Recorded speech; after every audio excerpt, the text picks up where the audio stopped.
Welcome back to the Charity Matters podcast. I'm Heidi Johnson, lifelong helper, nonprofit founder, and your host. I've been interviewing the helpers for a decade with my blog, and I'm so excited to now be sharing these inspiring conversations on our podcast. Join me as we learn the challenges and stories of innovators, entrepreneurs, and modern-day heroes who set out to solve the problems of humanity. Today, I'm excited to be talking to Jen Levy, the founder of the Beverly Hills Community Farm. Jen is an amazing farmer, educator, nonprofit founder, someone who is bringing farming, education, and a lot of impact to the city of Beverly Hills. And we're really excited to share her story and her journey of urban farming today with you. You're not going to want to miss it. And we're really excited to have you here today, Jen. So welcome to Charity Matters. Thank you so much. I'm so happy to be here and to be chatting with you. We're so excited. So I have to say, there's not a lot of nonprofits that start with the word Beverly Hills, because when we hear Beverly Hills, there's an instant image that pops into our mind, and it's Rodeo Drive, and it's celebrity home tours, and it's all these things.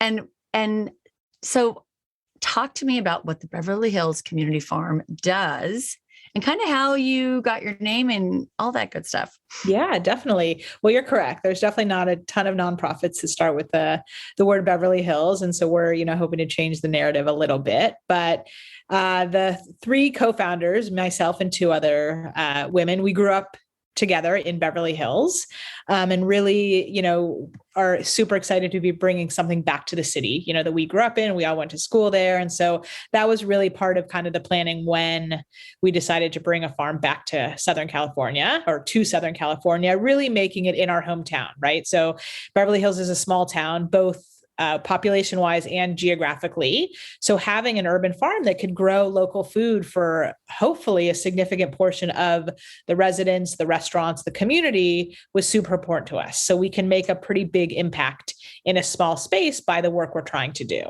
So our mission is really we are an educational urban farm, and to cultivate health and well-being while growing local food with hands-on community involvement. So we see ourselves as way more than just a farm.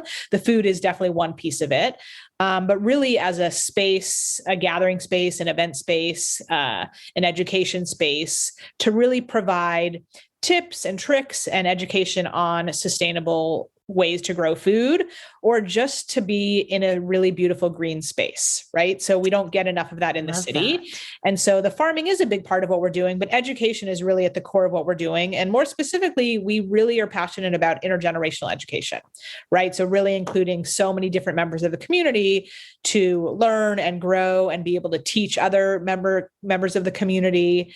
So we're kind of all encompassing, growing local food is really in one of my passions, but equally one of my passions is education. So really we wanted to figure out a way to kind of combine all those things in the city we grew up in. I love that. Well, I also think that people do forget Beverly Hills is a very small town, and it's also a very philanthropic town. I mean, It's an incredibly generous community. Beverly Hills maybe gets a bad rap sometimes. It's a very generous community, and it's a very close-knit community, and people have lived there for generations, and families know each other. And it's like any other community in the United States, just happens to have a little fancier, well-known zip code, right? Because of the TV show. But so when you're growing up in Beverly Hills, obviously, I don't know for a fact, but to me, I'd like to think people were born philanthropic, but I feel like it's kind of something that you learn, that's modeled, that you see in your community or in your parents or in your family. So what was kind of your early, experiences with giving back? Yeah, great question. So definitely I learned a lot of it from my family, right? Giving to different organizations that they were passionate about, or kind of going to maybe events or fundraiser things with my family, with my parents, things like that. And also, definitely through kind of my religious school upbringing, right? I remember even being in kindergarten every Sunday, going to Hebrew school and having to bring tzedakah, like leftover change or cans for a food drive or coats or shoes or things like that. So I think both between my family and my upbringing from a, giving back side, it's always been a part of what we do, right? Whether it's during the holidays, during Thanksgiving or the Jewish holidays, anything like that, it was always a part of that. And then personally, I also have always legitimately loved volunteering. I started volunteering in high school at both Cedars-Sinai Hospital, at UCLA Hospital. I volunteered at a summer camp, Camp Harmony it was called at the time. And so that's always been part of kind of my journey to this day, you know, whether it was giving blood or giving my time or things like that. I think that volunteering is kind of the best job on the planet, right? You get to kind of pick organizations that you want to help out, and there's no pressure, and you just get to go support amazing people doing amazing things. And in my later life, I spent a few years in Ohio, and I volunteered for a water nonprofit, which led me to my first trip to Africa. So you never really know what's going to happen when you kind of put yourself in situations to learn new skills and meet new people. I wish we could shout this from the rooftops, and I hope everybody who's listening to this hears this, because everybody has something to give, even if it's time, even if it's an extra set of hands, eat whatever it is, a skill, a smile, whatever, an hour of your time, whatever it is. And I just think our world would be so much better if everybody had that fantastic attitude. And also, I agree with you, it's kind of addicting. I mean, I always said to my husband, you know, I'm addicted. I'm addicted to philanthropy. I'm addicted to helping the helpers. Yeah. It's just who we are. Right. But it does start when we're young, and it grows and it evolves. So let's talk about the evolution, because, you know, when people are little and they're asking what you want to be when you grow up, nonprofit founder doesn't usually make the top of the list. Almost never. You know, doctors and lawyers get a lot of, you know, and firefighters, they get a lot of stuff, but nonprofit founders don't really usually make the list. So something usually happens. There's a path, there's a journey that leads you to this. You don't just wake up and say, I'm going to start a nonprofit, because as we're going to get to, and you know, it's very, very hard work.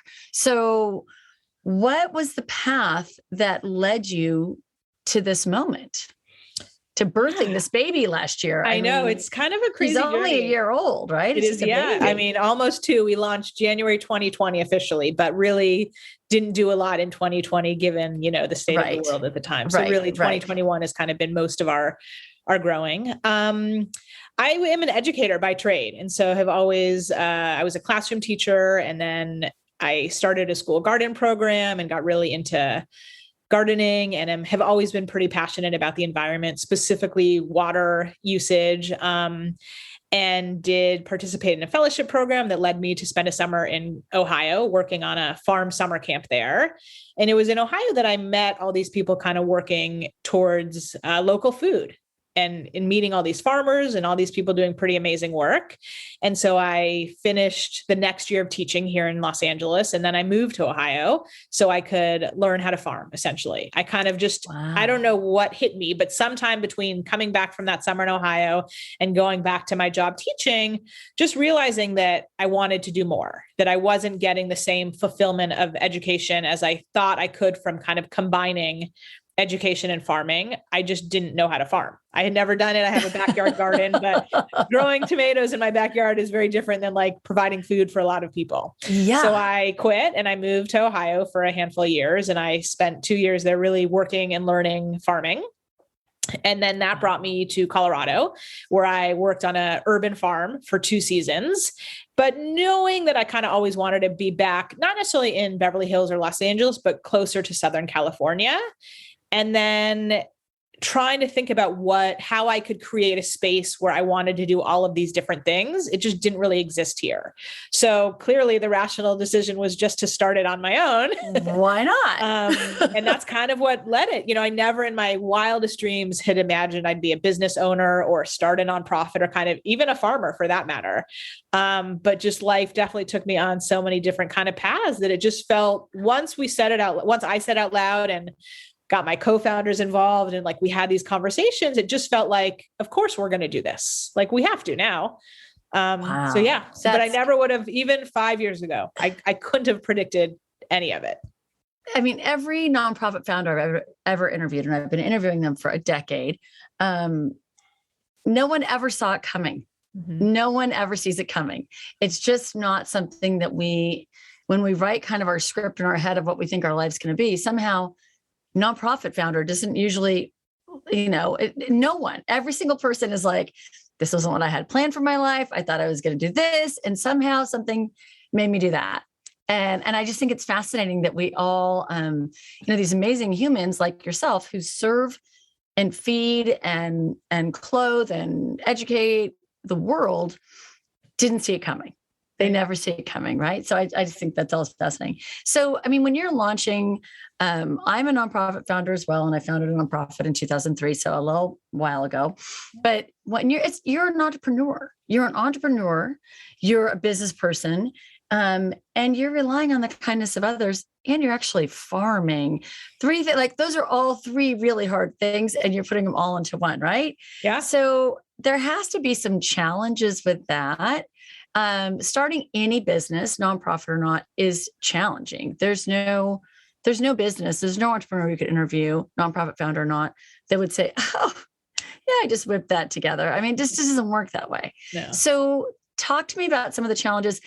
And obviously launching in January 2020, 3 months before a worldwide pandemic, I'm just going to take a guess as maybe one of them, but I don't want to put words in your mouth. So I appreciate that. Well, even when we decided to launch, I think all of it really has been equally challenging and exciting. Some things not as exciting as others, but really the passion is there from all of us. And then getting to kind of share our ideas before we decided to launch with, inner circle, family, friends, things like that.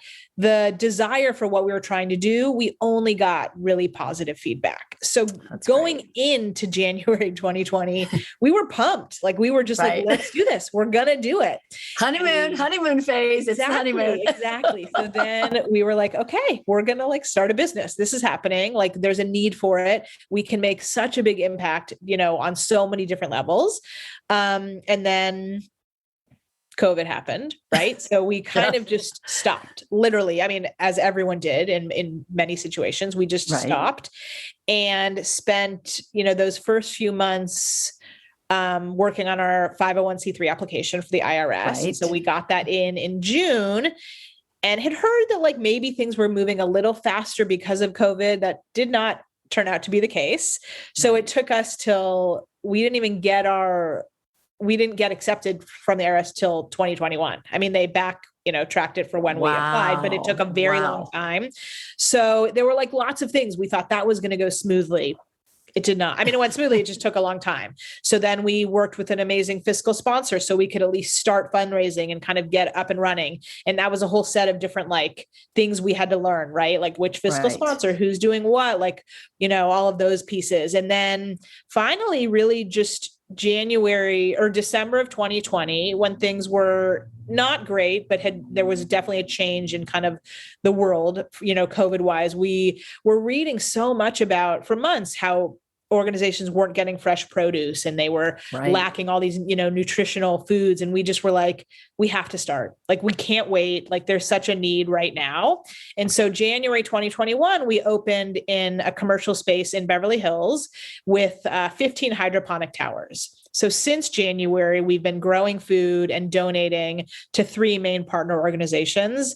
And that has been the biggest joy for everybody because we've just been allowed to use this beautiful space and we get foot traffic and people are there and they get to see what we're doing. And I get to teach every day, people who come in and want to hear about hydroponics. But more than that, we've donated almost 150 pounds of lettuce and herbs, which, lettuce doesn't weigh that much. So it's actually volume wise, a lot of lettuce. And we've impacted, over 600 people. And we really have formed these relationships with some really amazing partners who we've been able to support during this crazy time. So it's kind of been like a lifesaver. So explain hydroponics. I have a visual in my mind that I'm thinking it's like water tower, something watering, but can you give me you've got it. I mean, you have the basics. So a little clear visual of how you're there's doing a few this. Different ways to do hydroponics. So there's a lot of different ways to do it. We are using vertical hydroponic towers. So in these towers, essentially there is a reservoir at the bottom where the water stays and the nutrients go. And there's a pump that essentially pumps the water to the top, and then it kind of rains down onto the root systems of plants. And so it's like this self-contained tower. They're only about 3 feet wide by 6 feet tall, and ours grow 28 plants. Wow. And it's all kind of using since we're inside in a commercial space, we have LED lights, but you can have them outside, but it's allowed us to grow and donate this whole calendar year, which has been amazing. Wow, that's so cool. That is awesome. Yeah. And there's no soil. So it's a little bit of a different system. There's no soil in it. So the plants actually sit in something called rock wool, which is spun volcanic rock. And the roots can permeate through the rock wool, and they stay very moist, essentially. So they get all the nutrition from the base where we add the water. And then every time they get water, they kind of collect all of the nutrition. Wow. Yeah. So, people don't get into nonprofit work to make money. This isn't really like the calling. It isn't why we do what we do every day. Right. But I feel like, I think we do this for other reasons, and we kind of get other paydays. We get paid in different ways. There's moments of like joy and moments where we see in some small way that we had a cog in a bigger wheel, that we made a difference, that we did something. And so talk to me about some of those moments that you've had. I mean, it's just been a short time, but you're giving food to 600 people. You're taking, what does that look like for you when you know, like, okay, I'm on the right path? Like, yeah, I mean, there's a few moments. Definitely like getting to harvest and deliver, hands down, is, I'm actually going to deliver later this afternoon before the holiday. Yay. Right. So that piece is always so fulfilling, and everyone is so beyond appreciative and, so happy that we're helping. So that obviously is a huge win all the time. Right. But also the wins are kind of the education piece, right? So because we're in a storefront in Beverly Hills, we get a lot of foot traffic. So anytime someone comes in, I get to have these like very organic conversations with them about what we're doing, why we're doing it, how they can get involved, or how, answer all of their questions. So the education piece, I feel like, is pretty consistent in that regard. And then just over the past couple of months, now that things are, safer and vaccines are out, I've been able to go into schools, which is really amazing. As I said, education is kind of at the core of everything we do. So we have a tower in one of the elementary schools locally in Beverly Hills. We actually have 2 towers in a school in Ohio that I helped them kind of get started. And I did some Zoom classes with them and helped them get their tower set up. I did a class at one of the senior living facilities within the city. We did a class with Claris Health, which is kind of a women's health group in Los Angeles. So I think all of it. We had a religious school come for a field trip. I mean, the education piece, I think, is it's not better or, than the produce piece, but it's equally as exciting, right? Because it's so new for people, and nobody's seen this technology before. Very few people have seen it.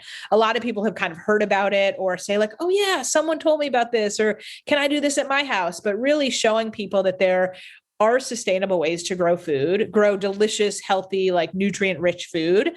And you don't need to be outside in the hot sun. You don't need to worry about all these other things that usually people kind of are hesitant when it comes to growing their own food.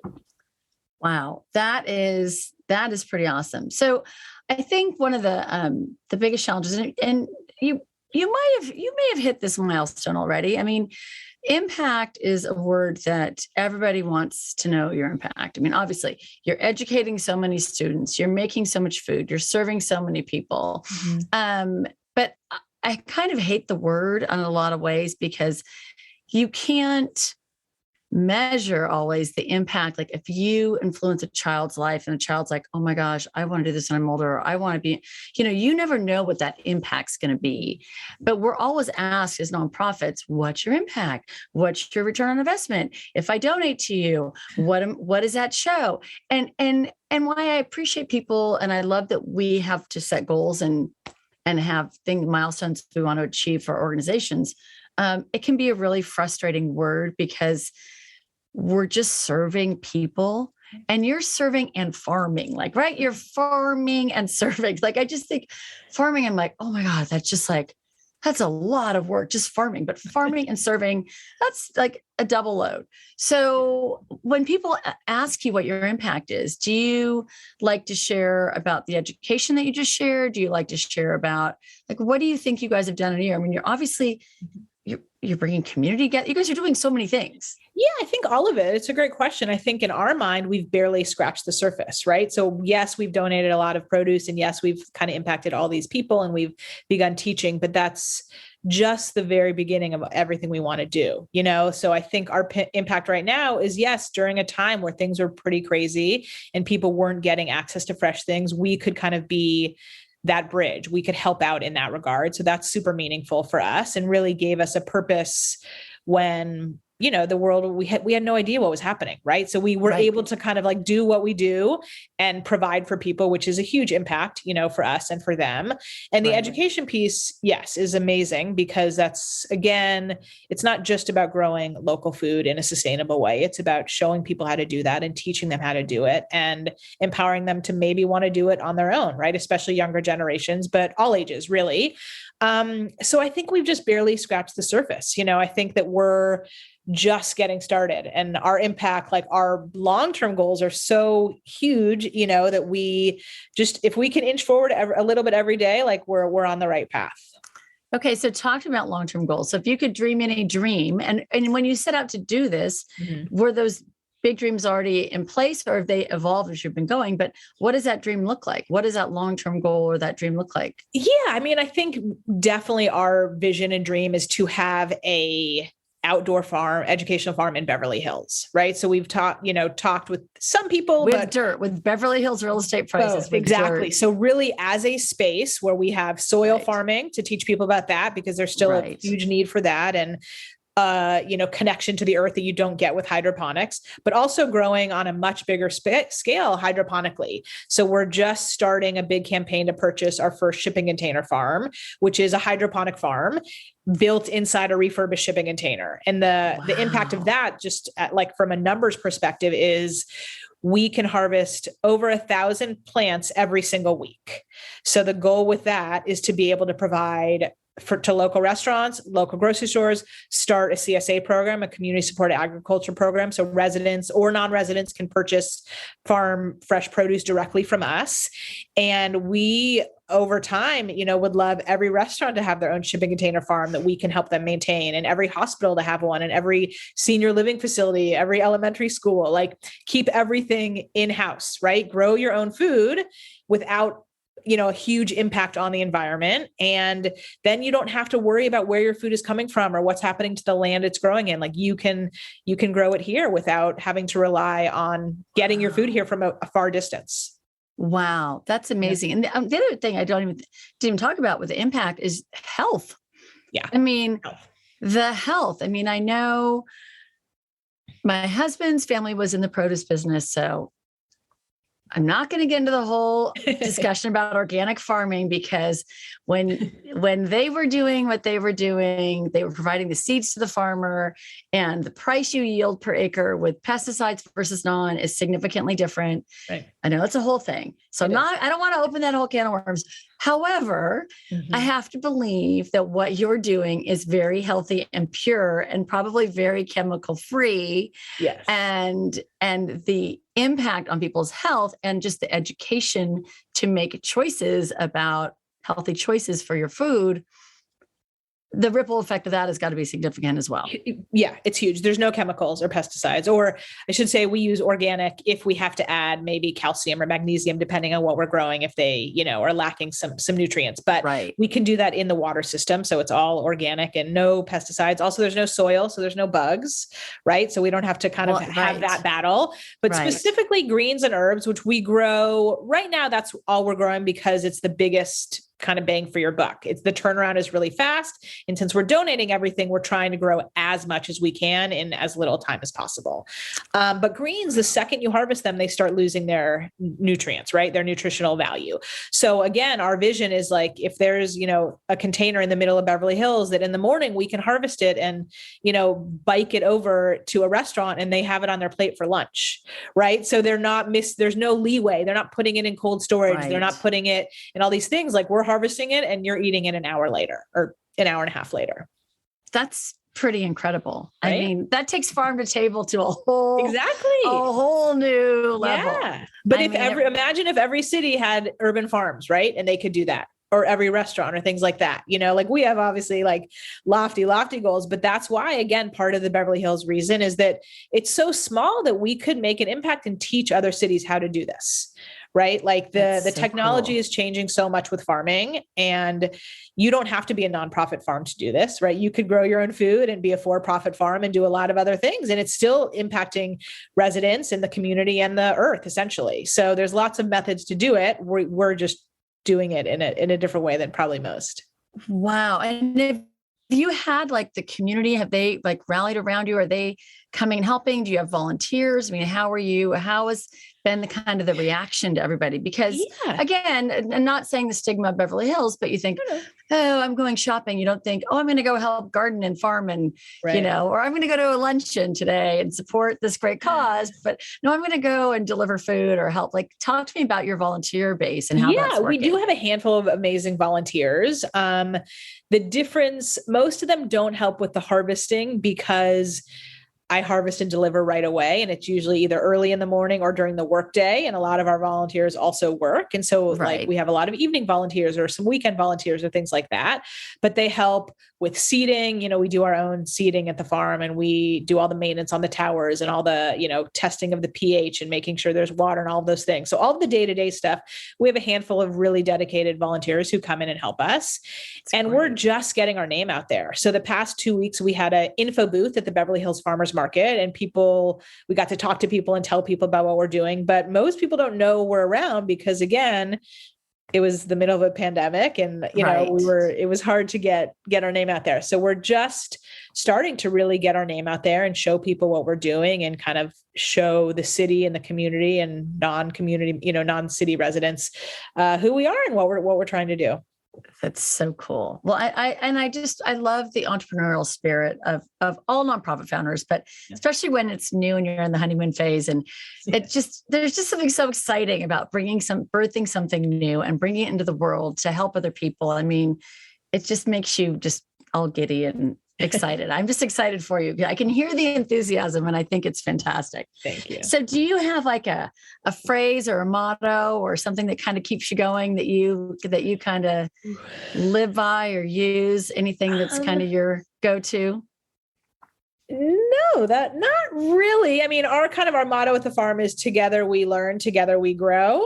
And so I kind of like repeat that to myself, most days, that like, growing, any movement forward is progress, right? I do say that to myself a lot. So it doesn't, just because we're not at our kind of end goal doesn't mean we're not making progress. So every little bit counts, and every new step or inch or centimeter, is one step closer to that final phase, right? So, and I'm just excited, really. I mean, I think that we haven't been able to start. We're like just getting started, which does feel weird because it really has been almost 2 years, but like a lot of that didn't count. Right. So I think that's why we are turning a corner. We're finally ready to fundraise and get our first shipping container and show people what we're capable of. And so that piece is exciting for me. It hasn't been exciting the whole time, but like right now we're in such a good place, and people know about us, and we're starting to like get our name out there. And I think I'm hopeful that either by the end of the year or early 2022, we can put in the down payment for the shipping container, and then we'll get to start, and then people will get to benefit from our produce, right? Right now our partners get to benefit from it, which is amazing, but no one else does because we donate everything, right? So we can't wait till people can taste it. They taste it when they come to the farm or field trips or, tours, but we can't wait to then be able to provide for the community.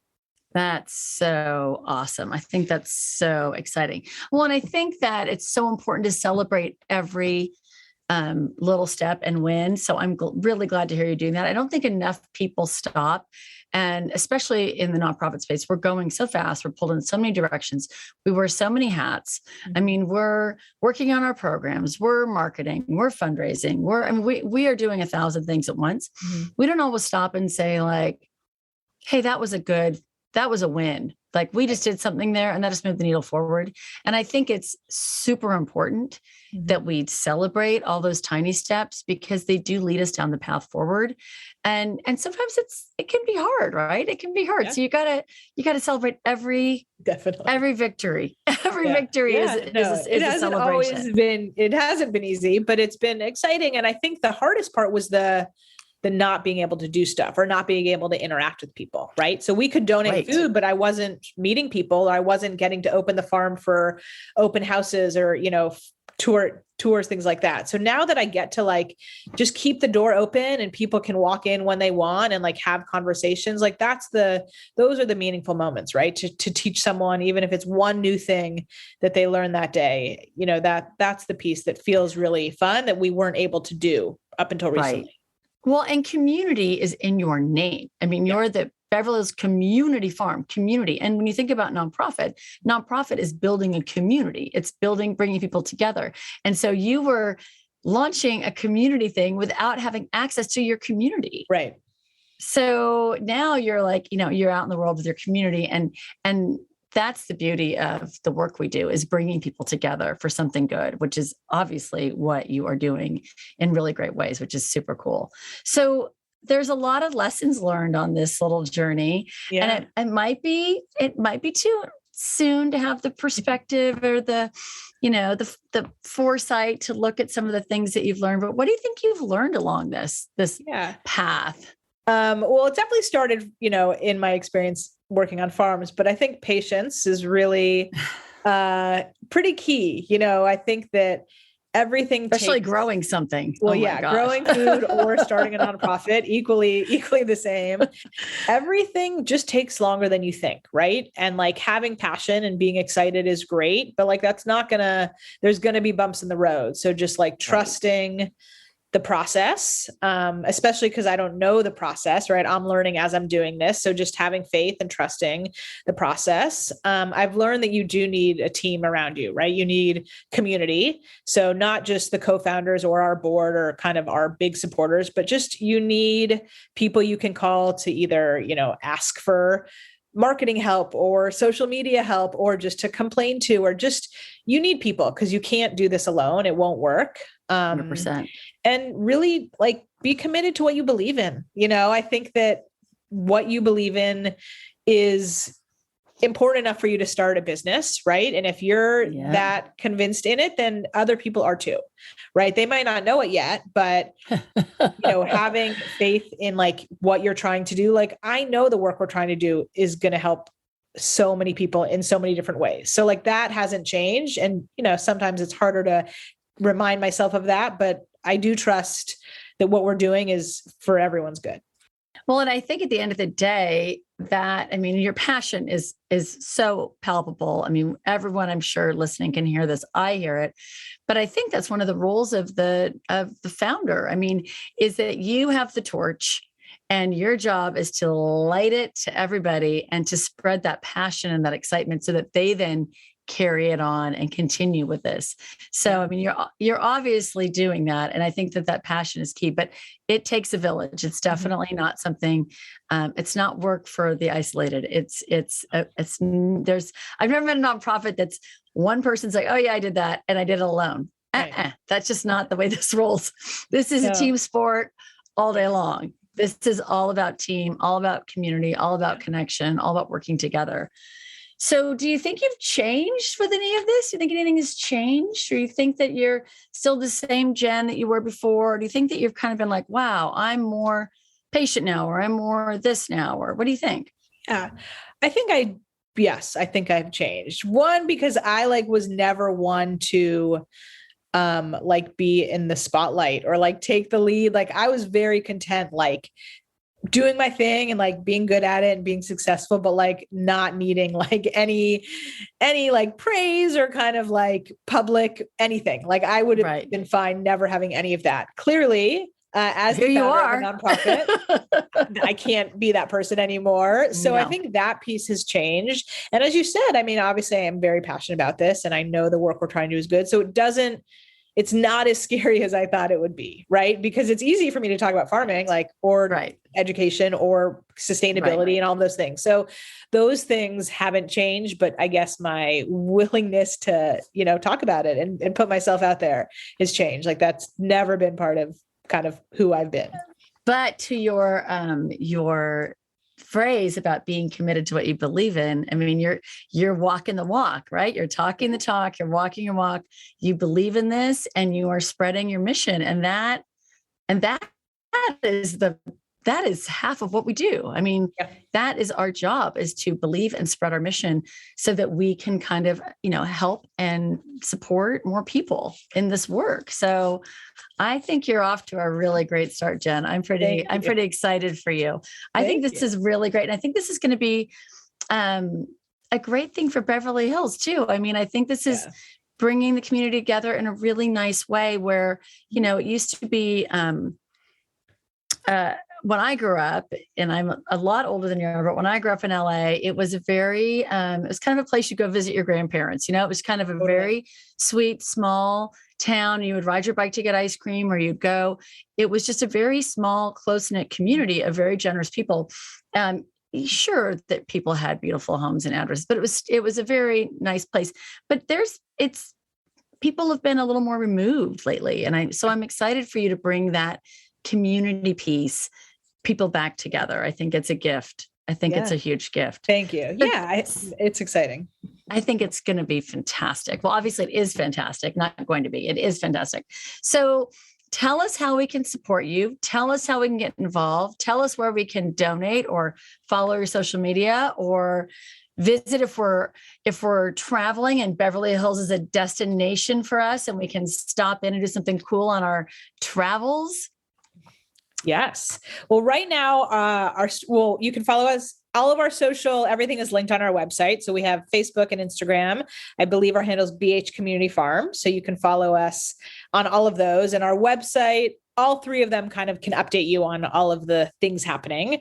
Social media a little bit quicker than our website, but all the information is on those three things. And the website's Beverly Hills Community Farm. Exactly. .org. Okay. .org. Yes. And right now our storefront is on Bedford Drive. So between Brighton Way and Little Santa Monica.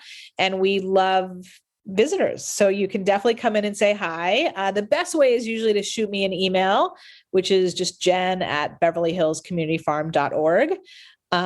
Because if I'm doing education or delivering produce or things like that, the farm usually isn't open because I'm the one who's there all day. So if you're going to be in the city and you want to definitely come in, then just give me a little heads up and I'll make sure that I can, move my schedule around to be there for you. But we love visitors. And we also are just starting now that, again, like we're allowed to, having little tours and events. We had a cooking class at the farm a couple weeks ago with a plant-based local chef, which was amazing. And we're really trying to, again, just bring people into our community space, right? So even though this isn't an outdoor farm yet, we are an indoor farm and we're able to, host groups of 10 to 15 for little events. So if there's an event you want to have, or if there's just a tour you want to bring your friends on, or you just want to learn about hydroponics and see how it works, all of those things we're able to do. And we also can come to you, right? We've done some events where we bring a tower to show people what they can do and the potential of them and how they work. So we can also be pretty mobile. But the technology is pretty remarkable and it's such an efficient way to grow food and it tastes delicious. So the more people who can, grow their own food or learn how to do it, the better in our eyes. Well, I think this is so exciting. I loved learning about this. First of all, I love learning something new every day. Hydroponics, new word for me, new vocabulary word. Really excited about that. So excited to learn about kind of the future of farming, which is amazing. And I'm just really thrilled that what you're giving back to the community and what you're giving to these kids and everyone in the community. I mean, what a gift, the health, the education, the produce. There's so many beautiful things coming out of this. So what an absolute delight. I'm really excited that we got to talk, and I'm really excited for you and your baby, the Beverly Hills Community Farm, which I know is going to be running, not walking, but running before you even blink an eye. So congratulations to you. It was lovely speaking with you. And yes, I'm excited for the journey and for now you to be a part of it. So thank you. You are so welcome. Thank you so much. And you have to come back in a couple of years and tell us all the fantastic things you've been doing. We can't wait to hear about it. Thank you. We will. Take care. Thanks. Thank you for listening to this week's episode of the Charity Matters podcast. I really enjoyed talking to our guest, Jen Levy, about what it takes to start a business that truly changes people's lives. I think Jen's comment about being committed to what you believe in was so inspiring and true. To learn more about modern day heroes like Jen, Or if you'd like to reach out to us, visit us at charity-matters.com or connect with us on Instagram at Charity Matters. If you enjoyed our conversation, we would love it if you shared it with your friends and family. And don't forget to leave a 5-star review or subscribe on Apple Podcast. Remember that together we can make a difference, one small act of kindness at a time. Have a great one, everybody.